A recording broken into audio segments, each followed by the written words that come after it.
Halo amigos parantos kumaha mangos, balik lagi di Gaikin Movie, dimana pada video kali ini Mimin akan membawakan alur anime Jujutsu Kaisen season yang kedua. Bagaimanakah keseruannya? Daripada banyak tocap, mending langsung simak aja videonya. Tapi sebelum mulai, harap cek dulu kuota kalian. Kalau sekarat bisa numpang wifi tetangga. Bruh.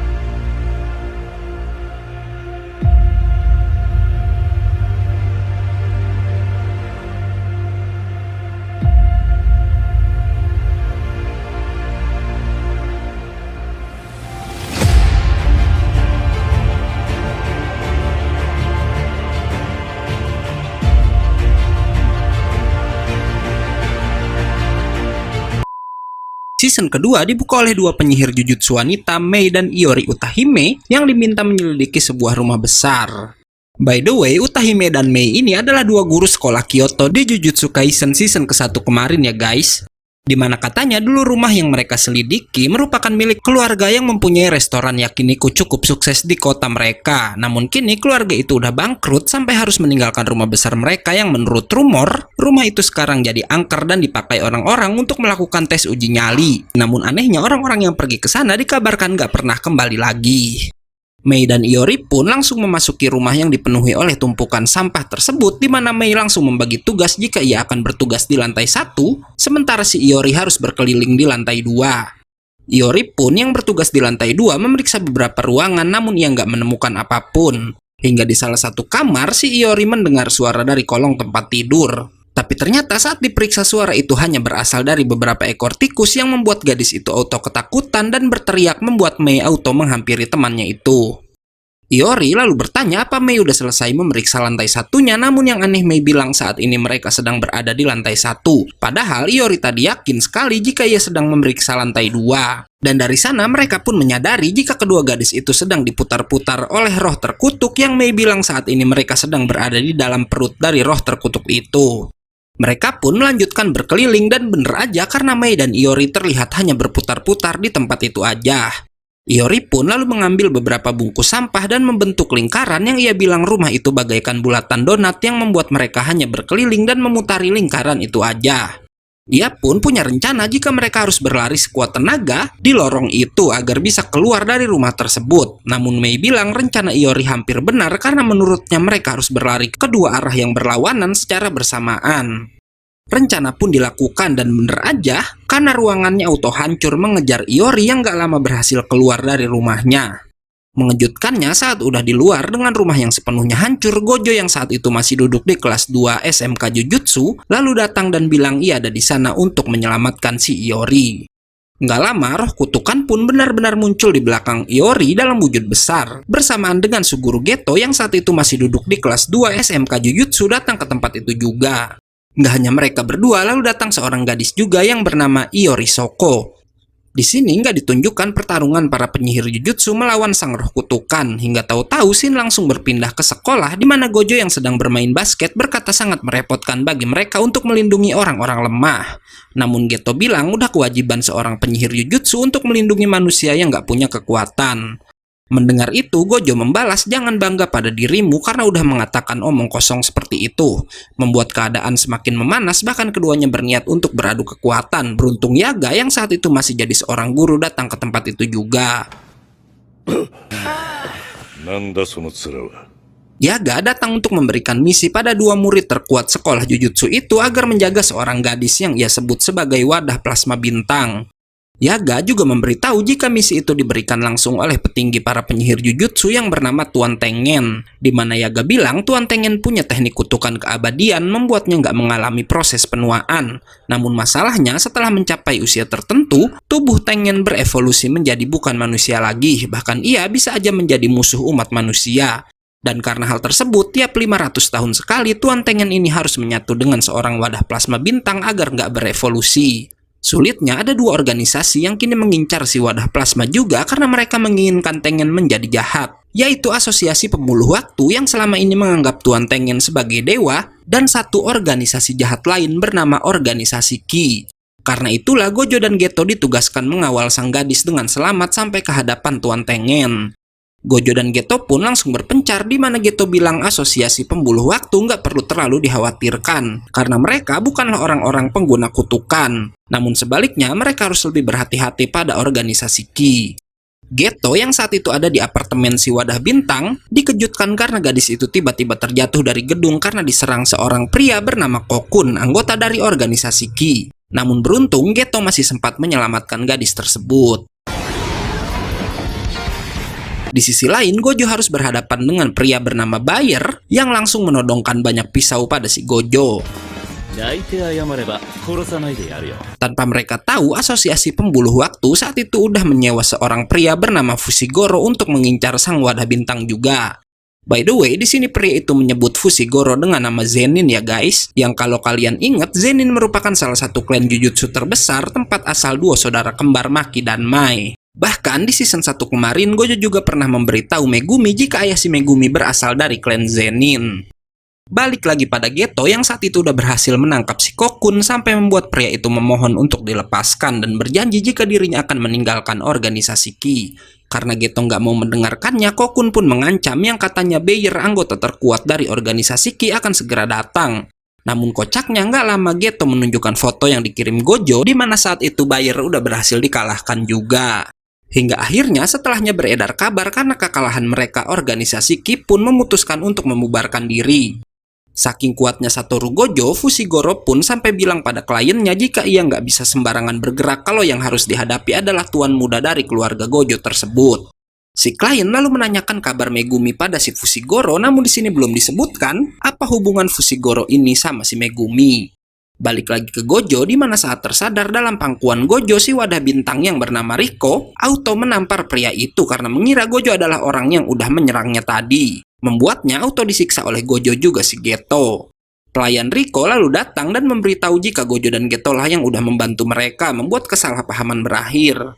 Di sini, walau Riko udah tahu jika tubuhnya akan dipakai untuk ritual penggabungan dengan tubuh Tengen, Riko nggak sedih karena ia bilang penggabungan itu nggak akan membuatnya mati, melainkan membuat ia dan Tengen menjadi satu. Bahkan kesadaran dan jiwanya akan tetap tersadar setelah ritual tersebut. Yang konyolnya, saat Riko sedang berbicara serius, Gojo dan Geto yang nggak ada akhlak malah nggak menghiraukan gadis tersebut. Setelahnya, Yaga menelepon kedua muridnya itu untuk memberitahu jika Gojo dan Geto harus selalu menemani Riko dan mengabulkan semua permintaannya. Gojo terlihat nggak suka dengan cara Yaga memanjakan Riko, namun Geto bilang itu wajar karena setelah penggabungan dengan Tengen, Riko nggak akan bisa bertemu lagi dengan teman bahkan keluarganya. Maka dari itu, sebelum penggabungan terjadi, Geto bilang mereka harus membiarkan Riko berbuat semaunya.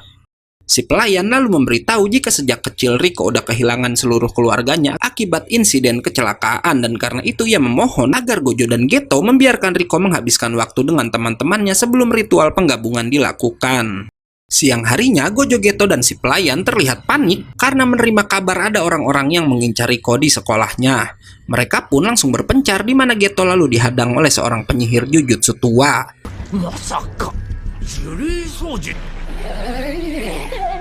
Geto menyerang musuhnya itu lebih dulu dengan kutukannya.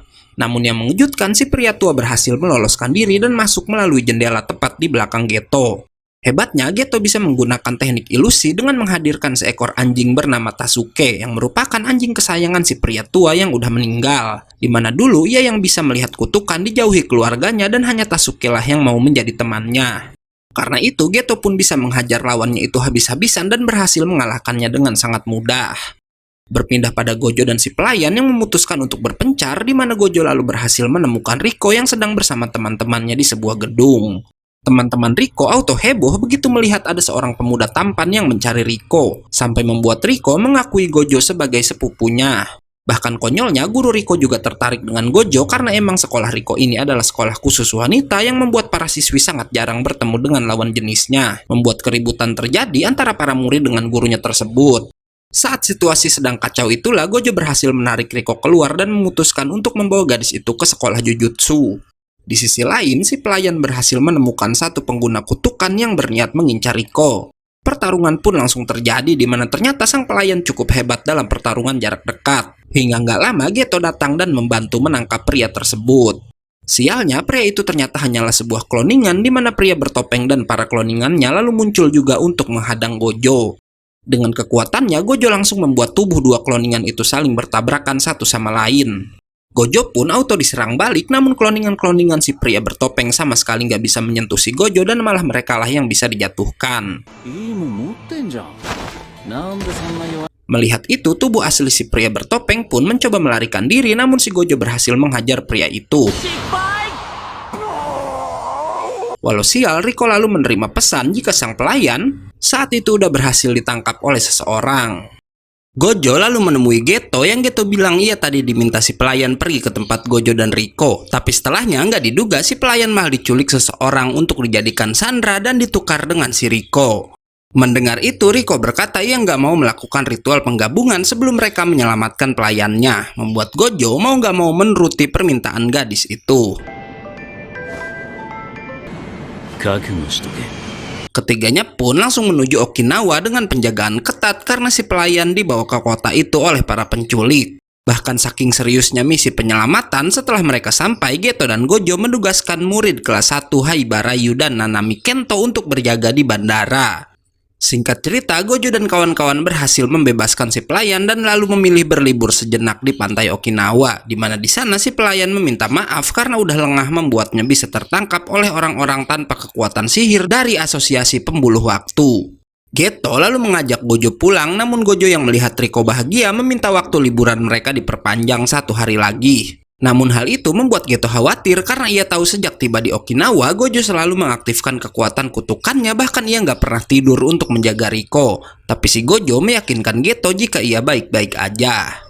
Karena itu, keduanya pun terus menemani dan mengawal Riko yang terlihat sangat senang dan menikmati waktu liburannya. Hingga esok lusanya mereka semua pun akhirnya benar-benar membawa si Riko ke sekolah Jujutsu Tokyo.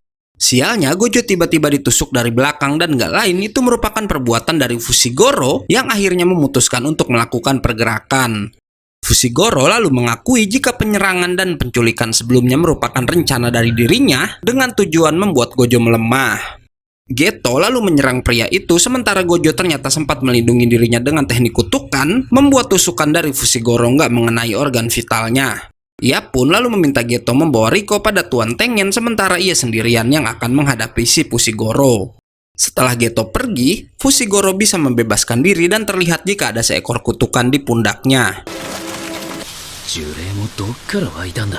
Gojo lalu menyerang, namun Fushiguro bisa bergerak sangat cepat untuk menghindar. Dengan kecepatannya itu juga, Fushiguro mencoba menyerang balik, namun Gojo berhasil menghempaskan pria itu dengan kekuatan matanya.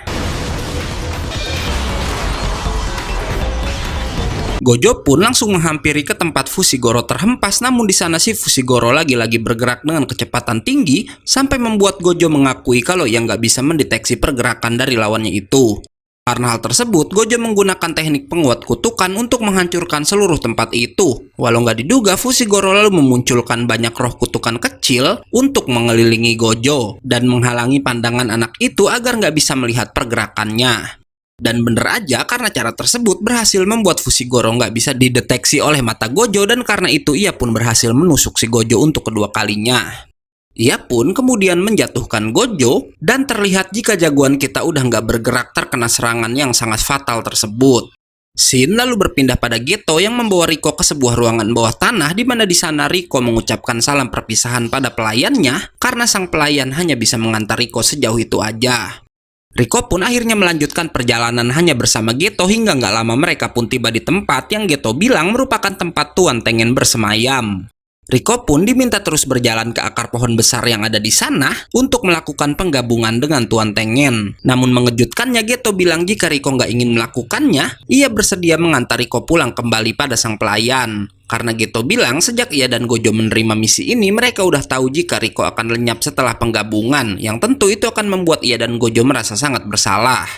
Geto lalu menceritakan jika sebelum misi dimulai, Gojo pernah bilang jika mereka nggak akan memaksa Riko jika gadis itu nggak mau melakukan penggabungannya. Bahkan si Gojo nggak peduli kalau hal tersebut bisa membuat mereka harus terpaksa melawan Tuan Tengen. Mendengar itu, Riko pun berkata jika dari kecil ia yang udah dipersiapkan sebagai wadah bintang sebenarnya udah pasrah menerima takdirnya. Namun seiring berjalannya waktu, ia mulai ragu dan berkata ingin lebih lama lagi hidup bersama teman-temannya. Membuat Geto memutuskan untuk membawa Riko kembali.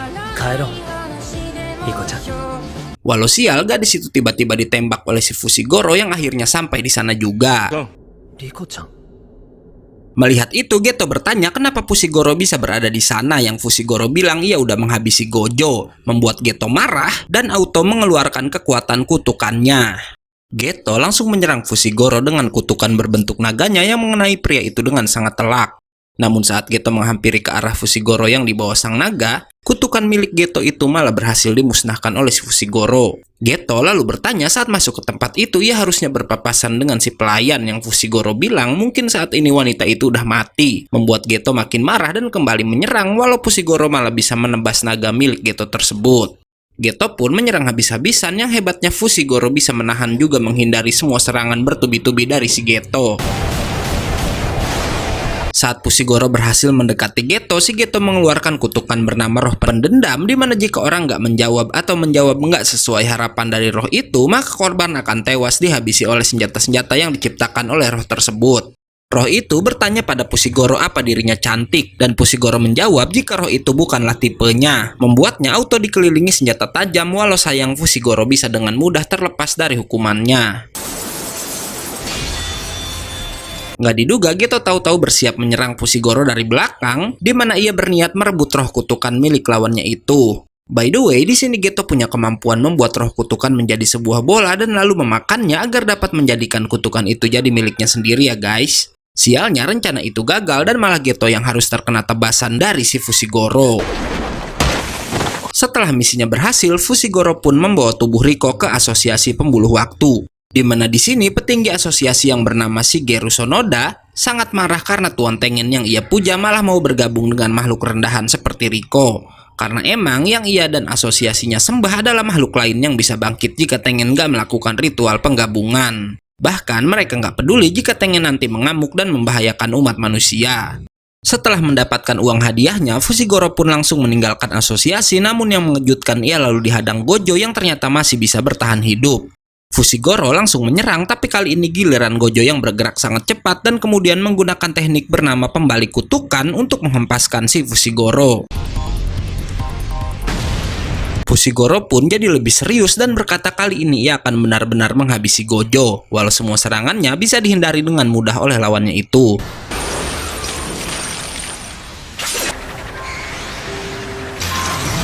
Gojo lalu mengangkat banyak bebatuan dan lalu menggunakan teknik bernama kehampaan yang dengan satu sentilan aja ia berhasil membuat sebagian tubuh Fushiguro auto lenyap.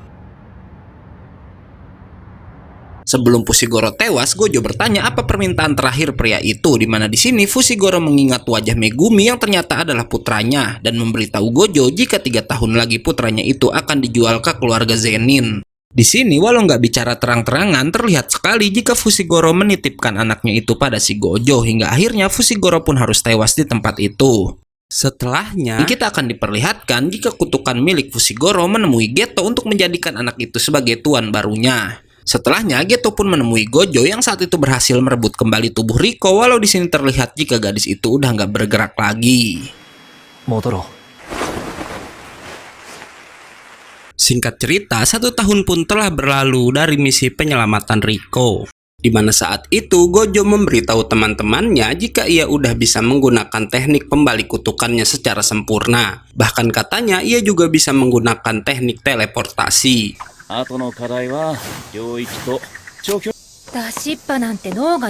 Membuat Geto berpikir Gojo bisa menyelesaikan semua misi sendirian karena temannya itu kini udah jadi yang terkuat. Dan karena itu juga akhir-akhir ini Geto selalu menyendiri. Setelahnya kita akan diperlihatkan kebimbangan di hati Geto yang berkata untuk siapa sebenarnya ia selama ini melakukan pembasmian kutukan. Ia juga merasa udah terlalu banyak menyucikan kutukan dan menyerap kutukan itu dalam tubuhnya sendiri.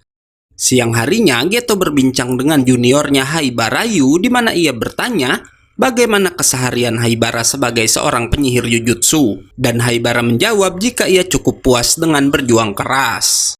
Nggak lama datang seorang wanita di hadapan keduanya, di mana ia datang untuk mencari Geto. Melihat itu, Haibara bilang jika ia harus menyelesaikan sebuah misi di suatu tempat dan karena itu ia pun pergi dari hadapan Geto. Setelah Haibara pergi, gadis itu pun mengenalkan dirinya yang merupakan penyihir Jujutsu tingkat khusus bernama Tsukumo Yuki. Walau Geto mengenal wanita itu sebagai penyihir tingkat khusus nggak berguna yang pernah ikut dalam sebuah misi dan kemudian pergi ke luar negeri. Yuki lalu berkata ia pergi karena pemikirannya bertentangan dengan sekolah jujutsu yang menurutnya membasmi kutukan itu nggak ada gunanya. Karena ia lebih suka menciptakan dunia di mana roh kutukan nggak pernah ada. Yuki lalu bilang kutukan itu tercipta dari energi kutukan yang ada di tubuh manusia. Dan untuk mencegah kutukan terlahir, cara pertama mereka harus menghapus semua energi kutukan yang ada di manusia tersebut. Atau cara kedua, manusia harus bisa mengendalikan energi kutukan di dalam tubuhnya sendiri. Maka dari itu, Yuki bilang jika semua manusia menjadi penyihir jujutsu, maka roh kutukan gak akan terlahir, karena para penyihir bisa mengendalikan energi kutukan dalam diri mereka. Mengejutkannya, Geto yang tahu nggak semua manusia mau jadi penyihir jujutsu malah bilang kenapa mereka nggak membantai para manusia yang bukan penyihir aja. Membuat Yuki berkata ucapan Geto mungkin adalah cara yang paling mudah. Karena dengan cara itu manusia pasti akan takut dan memaksa mereka untuk mau nggak mau jadi seorang penyihir jujutsu. Walau katanya Yuki nggak mungkin memakai cara segila itu. Geto lalu memberitahu Yuki kebimbangan di hatinya di mana awalnya ia sangat ingin melindungi manusia yang bukan penyihir jujutsu. Namun kini keyakinan itu udah mulai goyah dan mendengar itu Yuki berkata jika Geto harus membuat pilihan yang tepat untuk hidupnya. Hingga setelahnya si Yuki pun pergi dari sana dan sebelum pergi ia memberitahu jika Tuan Tengen udah dalam kondisi stabil karena ternyata selain Riko ada wadah plasma bintang yang lain. Setelahnya, kita akan ditunjukkan kematian si Haibarayu karena gagal menyelesaikan misinya, di mana tadinya ia diminta membasmi kutukan tingkat 2, namun setelah sampai di TKP yang ada di sana malah kutukan tingkat 1 yang sangat kuat, membuat Geto berkata dalam hati, sampai kapan ia harus melihat semua teman-temannya mati. Dan karena itu saat Geto diminta untuk membasmi 2 anak kecil yang punya kekuatan aneh di mana mereka menghabisi beberapa penduduk dengan kekuatan itu, Geto malah memilih menghabisi semua penduduk yang ada di desa tersebut.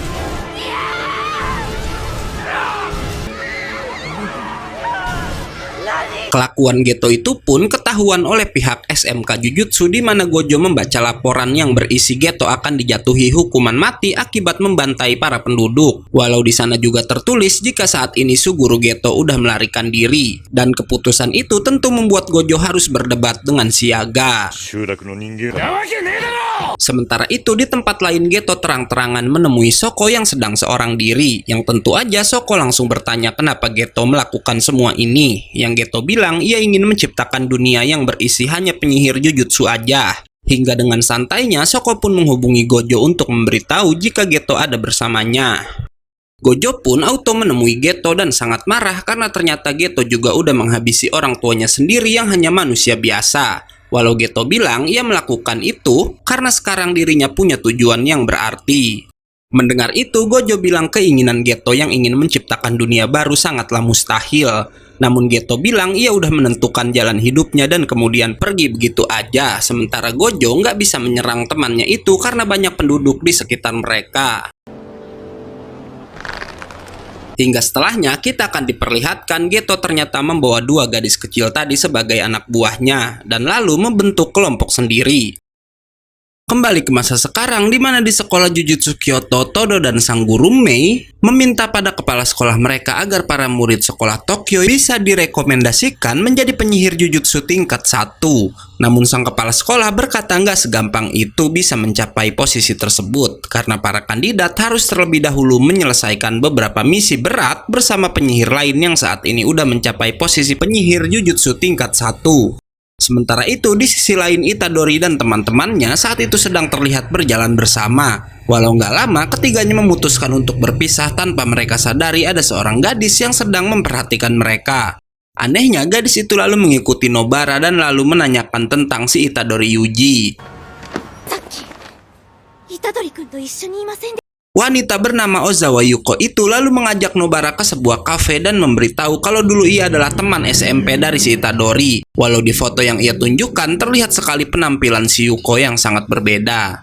Nobara pun menebak kalau Yuko menyukai Itadori dan oleh karena itu ia langsung menelepon Megumi karena katanya Megumi lah orang yang lebih mengenal si Itadori. Nggak pakai lama, Megumi pun datang dan ditanyai apakah selama ini si Itadori Yuji punya seorang kekasih, dan menurut pengamatannya ia yakin kalau jagoan kita itu masih jomblo guys.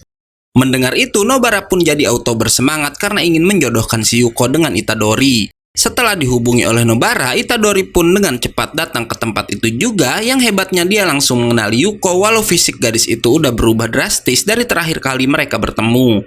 Selanjutnya, kita akan ditunjukkan flashback saat dulu Itadori ditanya teman-temannya siapa gadis yang ia sukai di kelas mereka. Dan Itadori menjawab jika gadis itu adalah Yuko. Karena menurut si Itadori, cara makan dan tulisan gadis itu sangat bagus. Walau kejamnya, teman-teman SMP Itadori mengejek Yuko karena bentuk fisiknya. Tanpa mereka tahu, gadis itu mendengarkan pembicaraan mereka dan sejak saat itu jugalah Yuko terlihat mulai menyukai jagoan kita. Kembali ke masa sekarang yang akhirnya Itadori dan teman-temannya harus berpisah dengan Yuko yang pulang sendirian. Setelahnya, Itadori dan kawan-kawan pergi menemui guru Kyoto si Iori Utahime karena sebelumnya si Iori ini diberitahu Gojo kalau ia curiga ada seorang petinggi di sekolah Kyoto yang mungkin mengkhianati mereka. Karena di season 1 kemarin, para kutukan bisa menyerang ke sekolah bertepatan saat murid Tokyo dan Kyoto sedang berlatih bersama. Bukan hanya seorang petinggi, Iori juga bilang jika ada satu orang lain lagi yang berkhianat juga. Dan karena Iori merupakan guru di Kyoto, makanya ia meminta Itadori dan kawan-kawan yang bertugas menyelidikinya. Scene lalu berpindah pada Miwa yang menemui Mekamaru, namun saat itu tubuh robot si Mekamaru sedang tertidur guys. Balik lagi ke Iori yang mengajak Itadori dan kawan-kawan ke ruang bawah tanah untuk memeriksa tubuh asli si Mekamaru. Karena ternyata Iori curiga jika Mekamaru adalah salah satu pengkhianatnya. Mereka pun lalu masuk ke ruangan untuk mencari tubuh asli Mekamaru, namun ternyata tubuhnya nggak ada di sana karena saat itu Mekamaru ada di tempat lain. Dan bener aja dugaan Iori, karena di sana Mekamaru ternyata sedang menemui Geto dan juga Mahito. Di sini terbongkar jika Mekamaru mau memberikan informasi karena dijanjikan oleh Geto juga Mahito kalau mereka akan menyembuhkan tubuh asli si Mekamaru. Walau kenyataannya Geto bilang Mekamaru akan segera dihabisi setelah tubuhnya disembuhkan. Di sini Mekamaru juga kesal karena menurut perjanjian, keduanya nggak boleh menyerang sekolah Kyoto. Namun nyatanya sekolah Kyoto juga harus ikut terlibat dalam pertarungan di season 1 kemarin. Mahito pun kemudian menepati janjinya untuk menyembuhkan tubuh si Mekamaru sepenuhnya. Walau setelah proses penyembuhan selesai, keduanya pun auto bersiap untuk berduel. Mekamaru mengerahkan banyak boneka kayu untuk menyerang sang kutukan, namun Mahito masih terlalu tangguh untuk boneka-boneka itu. Hebatnya, Mekamaru ternyata hanya mengalihkan perhatian dan lalu meledakkan tempat itu, walau si Mahito masih bisa lolos dari ledakan tersebut.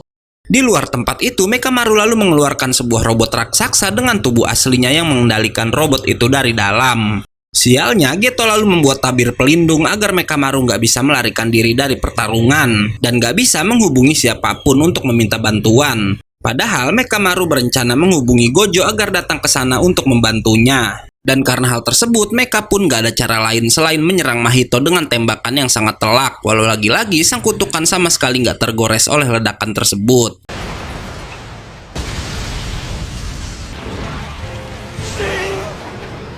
Pada serangan selanjutnya, Meka menghujani Mahito dengan banyak pukulan yang lagi-lagi dengan mudah bisa dihindari. Karena hal tersebut, Meka bermaksud menggunakan energi kutukan terkuat yang ia punya, walau itu hanya bisa digunakan dalam satu kali tembakan aja. Peluru itu pun berhasil mengenai Mahito yang mencoba terbang dengan sangat telak, hingga Meka lalu menendang sang kutukan sampai terpental. Melihat hal tersebut, si Meka jadi sangat yakin kalau ia bisa mengalahkan Mahito walau sang kutukan masih aja bisa bangkit dan terbang melewati si robot raksasa. Meka yang gak mau kalah terus aja menembaki Mahito disambung dengan melayangkan pukulan telak ke arah lawannya itu.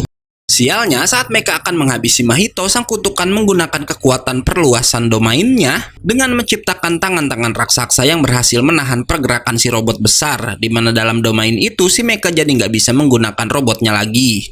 Mahito yang meremehkan Mekamaru berniat meninggalkan anak itu begitu aja, namun Meka yang udah terlanjur emosi lalu menggunakan sebuah teknik kutukan terlarang yang membuatnya bisa kembali menggunakan kekuatannya dan langsung menembus tubuh si Mahito. Mahito pun terlihat hancur, bahkan domain ciptaannya auto menghilang dari sana juga. Melihat teknik Mekamaru, Geto berkata jika yang dipakai anak itu adalah teknik domain sederhana yang bisa menetralkan kutukan apapun yang ada di sekelilingnya. Yang bahkan ia bilang penyihir jujutsu sekelas Gojo pun bisa terkena serangan dalam domain tersebut. Mecha yang merasa di atas angin pun kemudian menantang dan menyerang Geto, walau yang mengejutkan Mahito tiba-tiba menembus tubuh robot si Mecha dan mengenai anak itu dengan serangan yang sangat telak. Hebatnya, Mekamaru yang gak mau menyerah masih bisa menyerang balik hingga Shin lalu melompat ke beberapa hari setelah pertarungan tersebut. Di mana hari itu para penduduk sedang mengadakan pesta Halloween dan memenuhi kota dengan menggunakan kostum mereka masing-masing. Di tengah keramaian, tiba-tiba ada seseorang yang menurunkan tabir pelindung yang seakan berniat mengurung semua orang di dalamnya. Para penyihir jutsu yang udah menerima kabar itu lalu menganalisa jika tabir tersebut hanya mengurung orang-orang tanpa kekuatan aja, sementara para penyihir atau orang yang mempunyai energi kutukan bisa melewatinya dengan sesuka hati. Dan di sini terlihat sekali jika sekolah jujutsu membagi diri dalam beberapa kelompok, di mana para penyihir tingkat 2 seperti para murid dipasangkan dengan penyihir-penyihir jujutsu tingkat 1 untuk memeriksa tempat itu. Sementara di sisi lain, para penduduk yang terkurung udah terlihat mulai panik. Apalagi di dalam tabir itu mereka nggak bisa menghubungi siapapun karena sinyal ponsel ikut menghilang juga. Namun tiba-tiba di tengah kepanikan itu si Gojo tahu-tahu muncul begitu aja. Di sisi lain, Itadori berpasangan dengan Mei dan adik laki-lakinya yang merupakan penyihir tingkat 1 bernama Ui. Nggak lama, Mei mendapat perintah pergi ke sebuah stasiun bawah tanah karena katanya tabir pelindung juga udah turun di sana. Sementara itu, di stasiun lainnya, Gojo udah berhadapan dengan para kutukan kelompok si Mahito.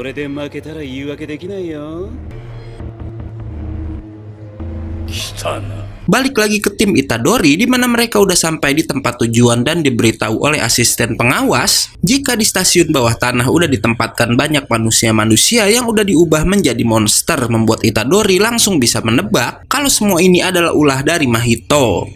Ketiganya pun langsung menuju stasiun bawah tanah, di mana Mei menggunakan kekuatan penglihatannya yang ia alihkan pada 2 ekor gagak untuk memantau keadaan.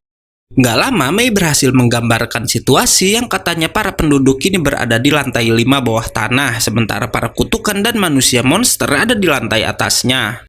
Ia dan Ui pun berniat pergi ke lantai bawah tanah untuk menyelamatkan para penduduk, sementara Itadori diberi tugas menetralkan tabir pelindung di tempat itu.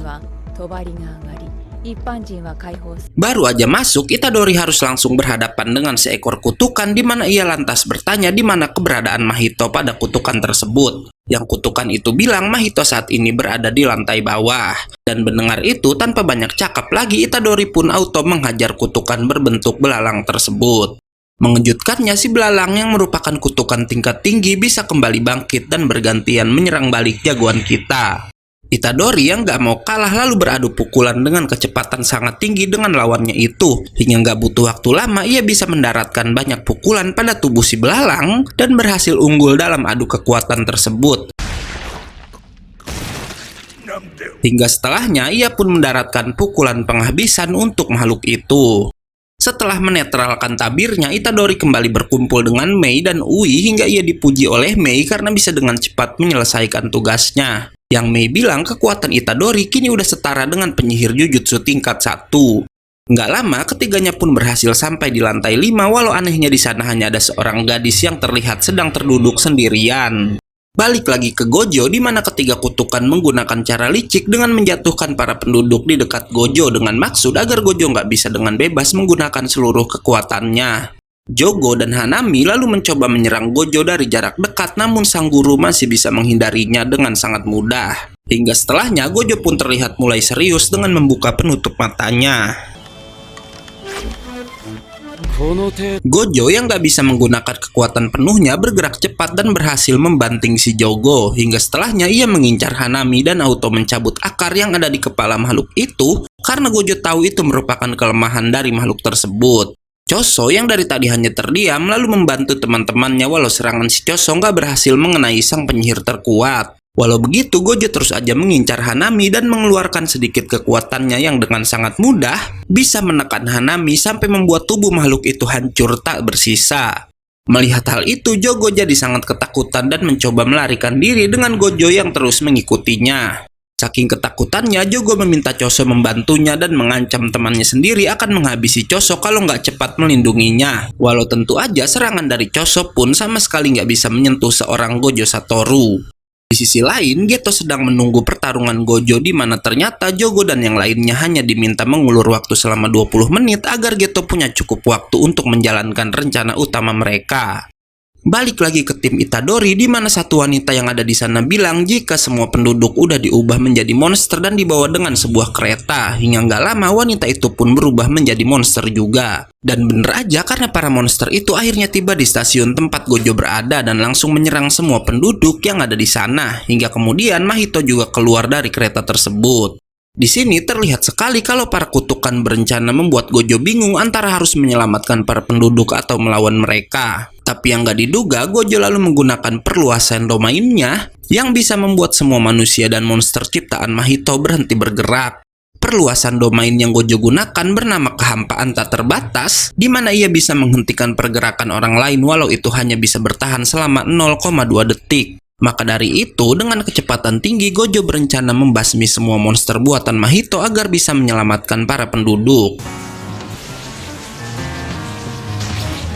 Walau terlihat sangat kelelahan, Gojo akhirnya berhasil membasmi semua monster ciptaan Mahito dalam waktu singkat. Walau sayang, saat itu juga Geto udah selesai membuka sesuatu yang ia sebut alam penjara yang langsung menyegel tubuh sang penyihir jujutsu terkuat. Geto pun akhirnya menemui sahabat lamanya itu, walau anehnya Gojo bilang kalau yang berdiri di hadapannya bukanlah sahabatnya yang dulu lagi. Hingga di sini akhirnya terbongkar jika tubuh Geto udah dikuasai oleh kutukan milik ayah Nanami yang dulu mendatanginya. Yang anehnya kutukan itu bisa berubah menjadi otak di kepala si Geto. Sementara di tempat lain, Itadori tiba-tiba mendapat informasi dari seseorang dan terlihat di telinga Itadori tiba-tiba terdapat alat komunikasi milik Mekamaru yang memberitahu jika saat ini Gojo udah berhasil disegel. Itadori yang terkejut pun auto membanting alat komunikasi tersebut. Beruntung Mekamaru bisa meyakinkannya dan kembali berkata kalau sekarang Gojo Satoru udah disegel oleh pihak lawan.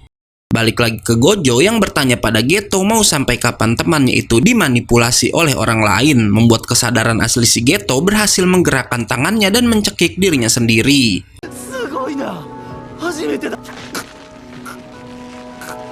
Sadar jika kata-kata Gojo bisa berbahaya, Geto pun akhirnya memilih untuk mengurung dan menyegel tubuh sang penyihir terkuat ke dalam sebuah kubus yang memiliki banyak mata.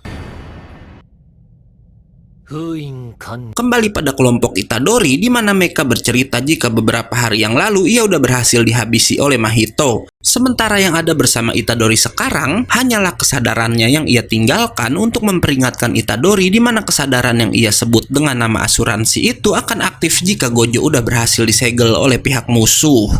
Awalnya Mei nggak yakin jika yang dikatakan Mekamaru adalah sebuah kebenaran. Namun berbeda dengan Itadori yang langsung mempercayai dan mau bekerja sama dengan bergerak sesuai arahan dari Mekamaru. Di mana si Meka meminta Itadori untuk menemui semua penyihir jujutsu dan mengabarkan jika saat ini Gojo Satoru udah disegel oleh pihak musuh. Kacaunya, Mei lalu mendeteksi jika ada dua kutukan tingkat tinggi yang sedang menuju ke arah mereka. Karena itu, ia pun mau bekerja sama dan bertugas untuk membuat celah agar Itadori bisa meloloskan diri dari para kutukan tersebut. Di sisi lain, Geto sangat terkejut karena kubus penyegelnya tiba-tiba terasa sangat berat yang menandakan kubus itu pun kewalahan menyegel tubuh sang penyihir jujutsu terkuat. Sementara itu, di luar tabir, tim Nobara, tim Megumi, dan tim Panda merasa khawatir karena Gojo Satoru belum memberi kabar sejak ia masuk lebih dulu. Dan karena itu, ketiga tim pun ikut memasuki tabir di 3 tempat yang berbeda.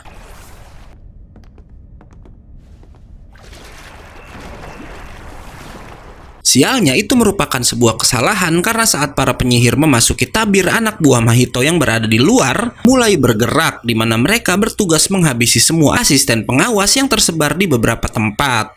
Kembali pada Itadori yang udah berhasil lolos dari 2 kutukan tingkat tinggi dan langsung berlari mencari semua penyihir jujutsu yang sedang bertugas. Karena nggak bisa menemukan mereka sekaligus, Itadori pun memilih untuk naik ke sebuah gedung tinggi dan berteriak jika saat ini Gojo Satoru udah disegel oleh pihak musuh. Beruntung suaranya itu bisa didengar oleh teman-temannya.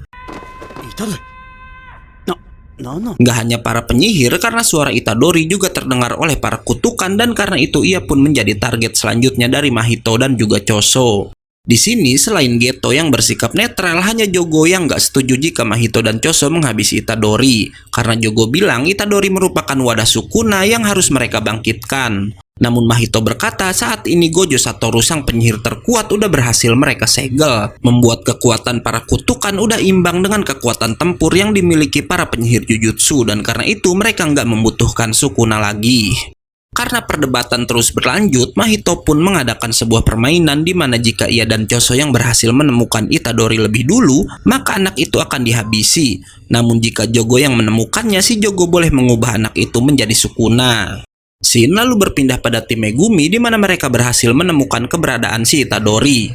Asuransi milik Mekamaru lalu menjelaskan situasi yang sedang terjadi di dalam stasiun, membuat Nanami berencana bertindak sendiri dan menitipkan Itadori juga Megumi pada Ino agar ketiganya bisa mencari kelompok yang lain dan bergabung dengan mereka semua, juga bisa menghancurkan tabir pelindung yang tersisa. Sebelum bergerak, Ino memberitahu jika keberadaan Gojo sangatlah penting untuk keseimbangan dunia, di mana selama ini para kutukan gak menyerang karena takut dengan kekuatan Gojo yang super OP. Yang berarti jika Gojo nggak ada, maka era peperangan kutukan dan manusia akan segera dimulai. Makanya mereka harus secepatnya menyelamatkan sang penyihir Jujutsu terkuat tersebut. Itadori dan teman-temannya pun langsung mencoba memusnahkan tabir pelindung dengan pukulan dari si Itadori yang cukup keras. Walau itu belum cukup untuk menghancurkan penghalang tersebut.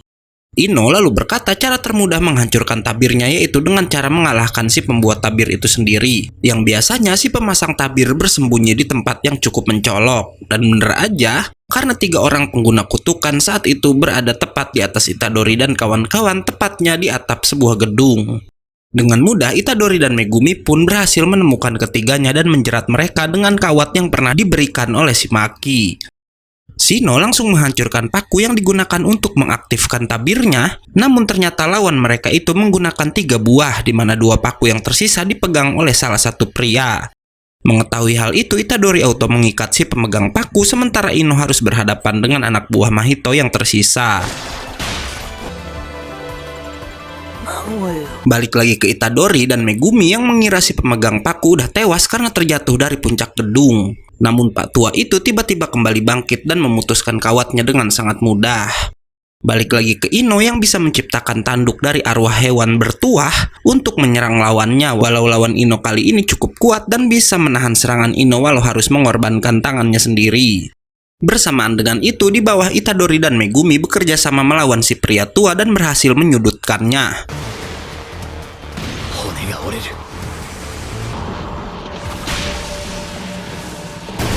Namun lawan mereka itu punya tubuh yang sangat kuat, bahkan gak terlihat tergores sama sekali oleh serangan keduanya. Kembali ke atas di mana Ino memilih pertarungan jarak dekat dan terlihat sekali kalau kali ini lawannya itu melindungi si nenek yang terlihat sedang merapalkan sesuatu. Di mana anehnya saat si nenek selesai membacakan sesuatu, pria itu langsung menelan sesuatu juga yang membuat tubuhnya mengalami perubahan. Kembali pada si Pak Tua yang kali ini bergantian menekan Itadori dan Megumi walau hanya seorang diri. Yang lebih hebatnya saat Megumi menyerang balik, si Pak Tua sama sekali nggak tergores. Megumi sempat berpikir sejenak tentang teknik kutukan apa yang digunakan lawannya itu. Hingga nggak lama ia menciptakan banyak kelinci dan memberitahu Itadori jika ia udah tahu teknik apa yang digunakan oleh lawan mereka tersebut. Balik lagi ke Ino di mana yang mengejutkannya dengan teknik pemanggilan arwah si nenek, si pria muda bisa berubah menjadi ayah si Megumi yang udah meninggal. Gawatnya ia bisa meniru kekuatan dari ayah Megumi tersebut untuk melawan si Ino. Sementara Megumi sendiri lalu menghilangkan kelinci-kelincinya dan langsung menimpa si Pak Tua dengan shikigami gajah buatannya. Nggak lama, Megumi kembali menonaktifkan kembali shikigaminya dan disambung oleh Itadori yang melemparkan sebuah mobil pada lawan mereka tersebut. Saat si Pak Tua berhasil menyingkirkan mobilnya, Itadori dan Megumi kembali menyerang secara bersamaan. Namun ternyata itu hanyalah serangan pengalihan karena kemudian si Pak Tua bisa terluka oleh serangan shikigami katak yang lemah dari Megumi. Di sini akhirnya terbongkar jika si Pak Tua punya teknik pembalikan kutukan, di mana sederhananya semakin kuat serangan maka ia bisa menerimanya dengan sangat mudah. Namun sebaliknya jika terkena serangan lemah ia akan terluka cukup parah. Megumi dan Itadori pun akhirnya memukuli pria tua itu hanya dengan tangan kosong dan tanpa kekuatan kutukan aja. Dimana dengan begitu keduanya pun akhirnya berhasil mengalahkan lawannya tersebut.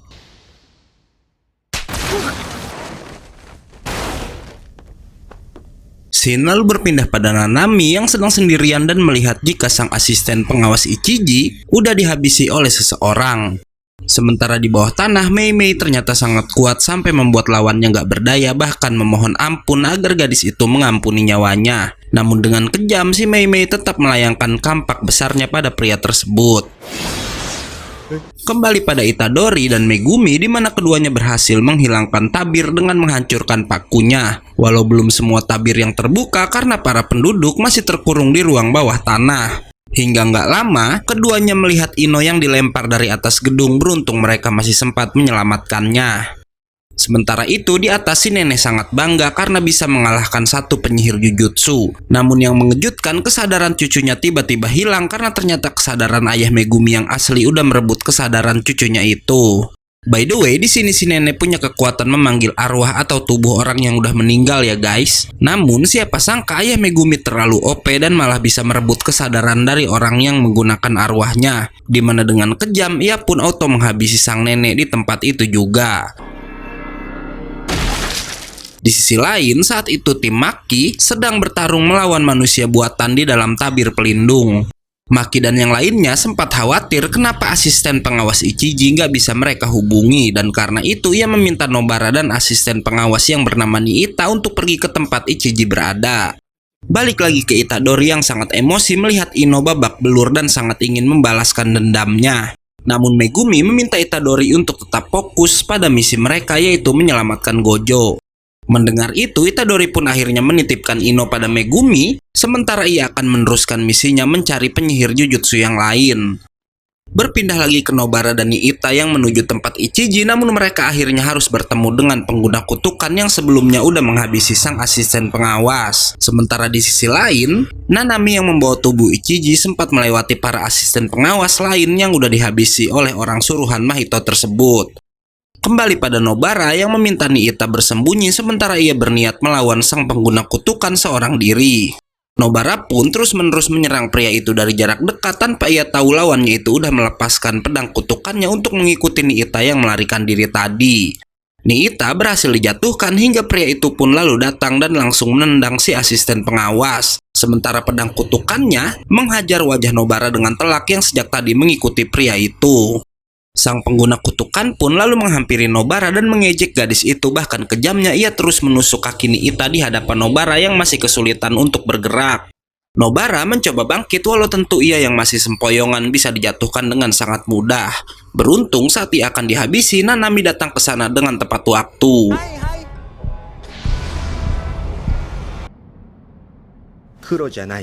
Nanami terlihat sangat marah dan langsung menghampiri sang pengguna kutukan, bahkan ia nggak bergeming saat si pengguna kutukan mencoba menyerangnya. Dan yang mengejutkan, si Nanami berhasil menghempaskan pria itu hanya dengan satu pukulan aja. Si pengguna kutukan mencoba melarikan diri, namun Nanami sekali lagi menghajar pria itu. Ia yang udah termakan emosi lalu mengangkat lawannya itu dan bertanya apakah pria itu yang udah menghabisi para asisten pengawas, membuat si pengguna kutukan ketakutan dan meminta maaf. Namun tentu Nanami malah menghajarnya sampai terhempas keluar bangunan.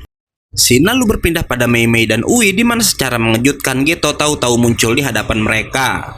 Geto lalu mengeluarkan roh terkutuk kuat yang katanya roh itu punya kekuatan penyakit guys. Yang hebatnya roh terkutuk itu bisa menggunakan perluasan domain, di mana dalam domainnya Mei Mei auto terkurung dalam peti mati dan tertimpa batu besar. Beruntung Mei bisa membebaskan diri dengan sangat mudah. Balik lagi ke Nanami yang meminta Nobara juga Niita untuk tetap menunggu di tempat itu, sementara ia akan terus bergerak ke bawah tanah. Sementara di tempat lain lagi, Itadori udah sampai di stasiun dan harus berhadapan dengan si Choso.